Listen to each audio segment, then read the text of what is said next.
வணக்கம். தங்கம் இந்த வார்த்தையை கேட்டாலே மனசுல ஒரு பழபழப்பு வரும் இல்லையா?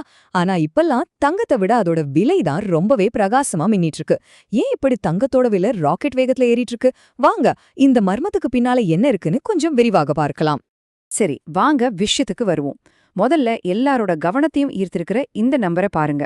ஜனவரி 2026ல ஒரு அவுன்ஸ் தங்கம் $4700. இது வெறும் ஒரு நம்பர் இல்ல, இது ஒரு ஆல் டைம் ரெக்கார்ட். இதுக்கு முன்னாடி நாம யாருமே பாத்திடாத ஒரு உச்சம் இது. பாருங்க, இது ஏதோ சின்னதா விலையேறின விஷயம் கிடையாது. இது ஒரு மிகப்பெரிய எழுச்சி. அப்போ இயல்பாவே ஒரு கேள்வி வருது இல்லையா? இதுவரைக்கும் இல்லாத அளவுக்கு இப்படி ஒரு உயர்வுக்கு எது காரணம்? வாங்க, அந்த காரணங்களை ஒன்னொன்னா அலசி பாப்போம். இப்போ நாம எங்க நிக்கிறோம்னு புரியணும்னா முதல்ல இங்க எப்படி வந்தோன்னு பார்க்கணும் இல்லையா? கடந்த சில வருஷமா தங்கத்தோட பயணம் எப்படி இருந்ததுன்னு ஒரு சின்ன ரீவைண்ட் பண்ணி பார்க்கலாம். இந்த விலை உயர்வு ஒரே நாள்ல நடக்கல. இதோட ஆரம்பம் 2024ல ஒரு சின்ன தீப்பொறி மாதிரி தான் இருந்துச்சு. முதலீட்டாளர்கள் ஒரு பாதுகாப்பான இடத்தை தேட ஆரம்பிச்சாங்க. ஆனா 2025க்குள்ள அது ஒரு காட்டு தீ மாதிரி பரவி விலைகள் கிட்டத்தட்ட 50லிருந்து 60% வரைக்கும் எகிரிடுச்சு. கடைசியா ஜான்வரி 2026ல நாம இப்ப பாக்குற இந்த வரலாற்று சாதனைய தொட்டுச்சு. சரி, இதுக்கெல்லாம் காரணம் என்ன? இதுக்கு ஒரே ஒரு காரணம்னு சொல்லிட முடியாது. சொல்லப்போனா பல சக்தி வாய்ந்த உலகளாவிய காரணிகள் ஒன்னா சேர்ந்து ஒரு சரியான புயலை உருவாக்கியிருக்கு. இத ஒரு பொருளாதார சூறாவளி மாதிரி நினைச்சுக்கோங்க. பல அழகழக காரணிகள் ஒரே நேரத்துல ஒரே திசையில சுழன்று தங்கத்தோட விலையே வானத்துக்கு கொண்டு போயிருக்கு.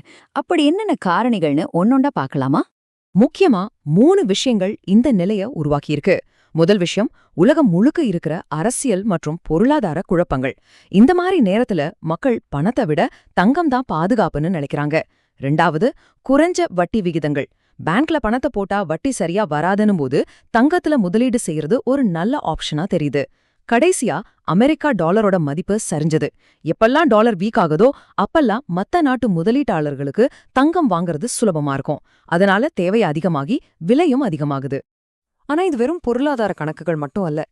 நிஜத்துல இந்த தங்கத்தை இவ்ளோ அதிகமா வாங்குறது யாரு? இந்த மார்க்கெட்டை இயக்குறது யாரு? வாங்க, அந்த பெரிய பிளேயர்ஸ் யாருன்னு பார்க்கலாம். இங்கேதான் ஒரு பெரிய கேம் நடக்குது. உலகத்துல இருக்கிற பல நாடுகளோட சென்ட்ரல் பேங்க்ஸ் அமெரிக்கன் டாலரை மட்டுமே நம்பி இருக்கிறது ஒரு ரிஸ்க்னு நினைக்க ஆரம்பிச்சிட்டாங்க. அதனால தங்களோட கையிருப்பை பன்முகப்படுத்த அவங்க அம்புச்சம் தங்கத்தை வாங்கி குவிக்கிறாங்க. இது மார்க்கெட்ல ஒரு பெரிய தேவையை உருவாக்கியிருக்கு. இது வெறும் அரசாங்கங்கள் மட்டும் செய்யற விஷயம் இல்ல. என்னைய மாதிரி உங்கள மாதிரி தனிநபர்களும் பெரிய நிறுவன முதலீட்டாளர்களும் இதுல இறங்கிட்டாங்க. 2025ல கோல்ட் ETFன்னு சொல்லப்படுற தங்க ஆதரவு நிதிகள்ல மக்கள் ரொம்ப முதலீடு பண்ணிருக்காங்க. இது தங்கத்துக்கான தேவைய நாம நினைச்சு பார்க்க முடியாத அளவுக்கு அதிகமாக்கிடுச்சு. ஆக இங்க என்ன நடக்குதுன்னு பாருங்க. ஒரு பக்கம் சுரங்கங்கள்ல இருந்து வர தங்கத்தோட அளவு பெருசா மாறல, அப்படியேதான் இருக்கு. ஆனா இன்னொரு பக்கம் சென்ட்ரல் பேங்க்ஸ், முதலீட்டாளர்கள்னு எல்லாரும் தங்கத்தை வாங்க போட்டி போடுறாங்க. தேவை ராக்கெட் வேகத்துல போகுது, ஆனா சப்ளை அதே இடத்துல இருக்கு. இதனால என்ன ஆகும்? விலை ஏறதை தவிர வேற வழியே இல்ல. இதுக்கு பேர் தான் சப்ளை டிமாண்ட் இறுக்கம். சரி, இதுவரைக்கும் நடந்தது ஒரு பக்கம் இருக்கட்டும். இனிமே என்ன நடக்கும்? 2026ல மீதி இருக்கிற மாசங்களுக்கு நிபுணர்களோட கணிப்பு என்னவா இருக்குன்னு பார்க்கலாம் வாங்க. கேட்டா ஆச்சரியமா இருக்கும் இல்லையா?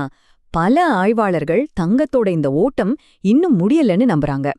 சில தைரியமான கணிப்புகள் என்ன சொல்லுதுன்னா, இந்த வருஷத்தோட கடைசிக்குள்ள தங்கம் ஒரு அவுன்ஸ் $5000ங்கிற ஒரு புது கற்பனை செய்ய முடியாத உயரத்தை தொடலான்னு சொல்றாங்க. ஆனா எதிர்காலம் எப்போதுமே நிச்சயமில்லாததுதான். இது ஒரு தராசு மாதிரி யோசிச்சு பாருங்க. ஒரு தட்டுல நாடுகள் தங்கத்தை வாங்கி குவிக்கிறதும் உலகத்துல நடக்கிற பிரச்சனைகளும் விலைய மேல தள்ளுது. ஆனா இன்னொரு தட்டுல ஒருவேளை பணவீக்கம் குறைஞ்சாலோ இல்ல சென்ட்ரல் பேங்க்ஸ் வட்டி விகிதங்களை ஏத்துனாலோ அது தங்கத்தோட கவர்ச்சியை குறைச்சு இந்த ட்ரெண்ட் அப்படியே தலைகீழா மாத்திடவும் வாய்ப்பு இருக்கு.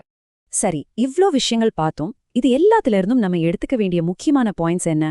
இந்த முழு விஷயத்தையும் ஒரு சுருக்கமா பாத்திரலாம். ரொம்ப சிம்பிளா சொல்லணும்னா, நாம ஒரு வரலாற்று சிறப்புமிக்க விலை ஏற்றத்தை பார்த்துட்டு இருக்கோம். இதுக்கு காரணம் பாதுகாப்பான புகலிடம் தேடுறது, சென்ட்ரல் பேங்க்ஸ் வாங்குறது, முதலீட்டாளர்கள் வர்றதுன்னு 3 சேர்ந்த ஒரு சரியான புயல்தான். இதனால எதிர்காலம் நம்பிக்கையா இருந்தாலும் கொஞ்சம் நிச்சயமற்ற தன்மை இருக்கதான் செய்யுது. கடைசியா இது நம்ம எல்லாரையும் ஒரு முக்கியமான கேள்வி கேட்க வைக்குது. நாம வாழ்ற இந்த நிலையற்ற உலகத்துல தங்கம் நிஜமாவே ஒரு சேஃபான முதலீடா? இல்ல நம்ம கண்ணுக்கு தெரியாம வரப்போற ஒரு பெரிய பொருளாதார சிக்கலோட அறிகுறியா? இது நாம எல்லாரும் யோசிக்க வேண்டிய ஒரு கேள்வி. நீங்க என்ன நினைக்கிறீங்க?